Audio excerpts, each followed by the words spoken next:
Hello, everyone. My name is Carol Pelletier Radford, and I'm the author of Teaching with Light 10 Lessons for Finding Wisdom, Balance, and Inspiration.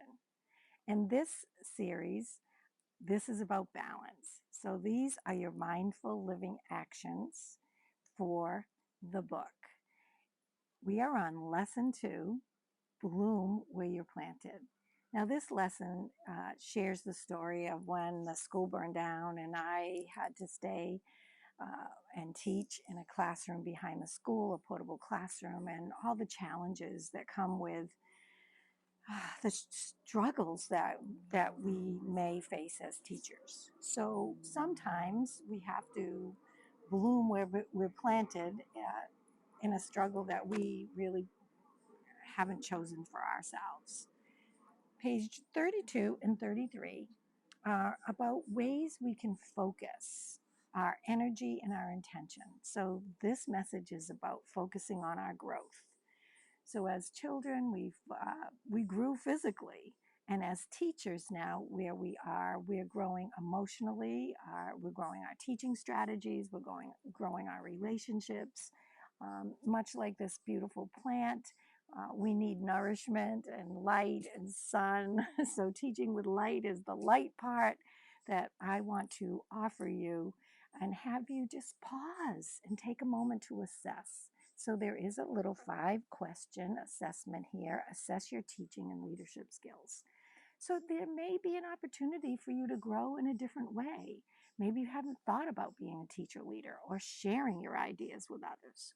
So take a moment to see how you might like to grow. So the practice for this lesson is to read. Reflect on your skills and your leadership desires and think about what you'd like to learn.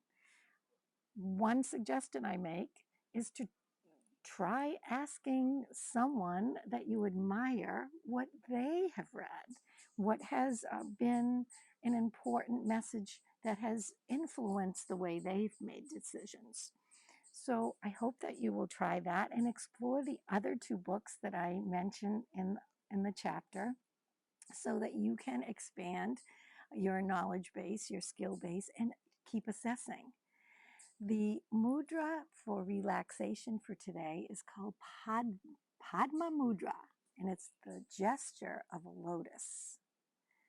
So as you bring your lotus together with your baby fingers and your thumbs, you can see that the lotus closes and the lotus opens and comes from the murky mud of a pond is where these gorgeous lotuses find their sun and their light.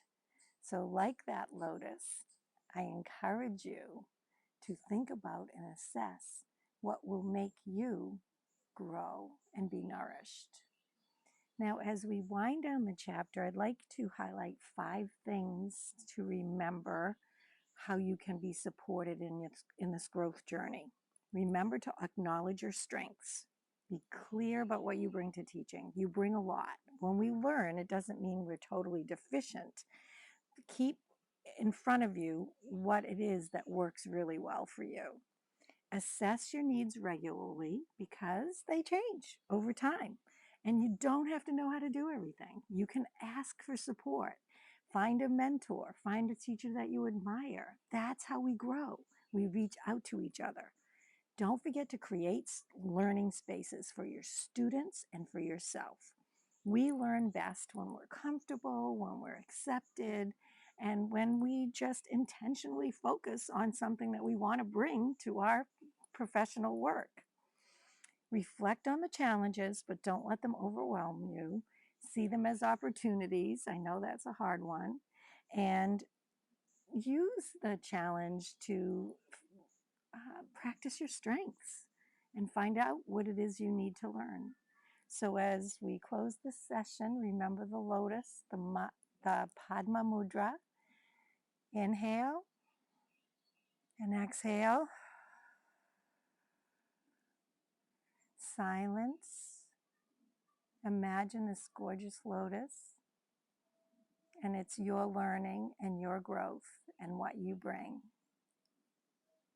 Thank you for being part of this Teaching with Light circle message.